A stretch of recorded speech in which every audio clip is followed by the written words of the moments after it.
Hi. ഞങ്ങളുടെ favourite സീസണാണ് കേട്ടോ ഈ Christmas season. Christmas tree, Christmas decorations, Christmas song. ഈ തണുപ്പത്ത് എന്തൊരു വൈബല്ലേ. ഞങ്ങൾക്ക് ഭയങ്കര ഇഷ്ടമാണ്. ഞങ്ങൾ എല്ലാ കൊല്ലവും ഡെക്കറേറ്റ് ചെയ്യാറുണ്ട്. പക്ഷേ ഇക്കൊല്ലം ഞങ്ങൾ ഡെക്കറേറ്റ് ചെയ്തില്ല. കാരണം ഞങ്ങളുടെ ചെറിയ ആൾക്ക് 1 വയസ്സ് കഴിഞ്ഞിട്ടേ ഉള്ളൂ. അവൾ നടന്ന് എല്ലാം വലിച്ചു വാരി താഴെയിടുന്ന പ്രായമാണ്. പറഞ്ഞാൽ മനസ്സിലാക്കാനുള്ള ബുദ്ധിയായിട്ടില്ല. അപ്പോൾ വെറുതെ റിസ്ക് എടുക്കണ്ടെന്ന് വിചാരിച്ചിട്ട് ഞങ്ങൾ ഇപ്രാവശ്യം ഡെക്കറേറ്റ് ചെയ്തില്ല. മാത്രമല്ല ഞങ്ങളുടെ ക്രിസ്മസ് ഇപ്രാവശ്യം ഹസ്ബൻഡിൻ്റെ ചേച്ചിയുടെ വീട്ടിലാണ്. 2 ദിവസം കഴിഞ്ഞ് ഞങ്ങൾ അങ്ങോട്ട് പോകും. അപ്പോൾ വെറുതെ ഡെക്കറേറ്റ് ചെയ്തിട്ടും കാര്യമില്ല. പക്ഷേ ഞങ്ങൾക്ക് ഇന്ന് ക്രിസ്മസ് ഗിഫ്റ്റ്സ് ഷോപ്പ് ചെയ്യേണ്ട ദിവസമായിരുന്നു കേട്ടോ.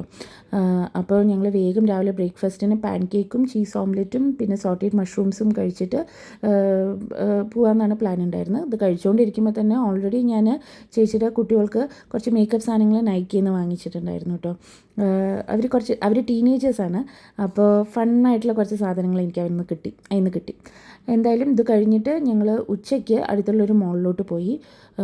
ഞങ്ങൾ ഉച്ചയ്ക്ക് എത്തിയിട്ട് രാത്രി 9 മണി കഴിഞ്ഞിട്ടാണ് വീടെത്തിയത്. ഫുൾ ടൈം ഷോപ്പിംഗ് ആയിരുന്നു. എന്നിട്ടും കുറച്ച് സാധനങ്ങളും കൂടി വാങ്ങിക്കാനുണ്ട്. അതിനി മൺഡേ പോകണം. നല്ല ടയേർഡാണ്. അപ്പോൾ അത്രയേ ഉള്ളൂ. നാളെ കാണാം.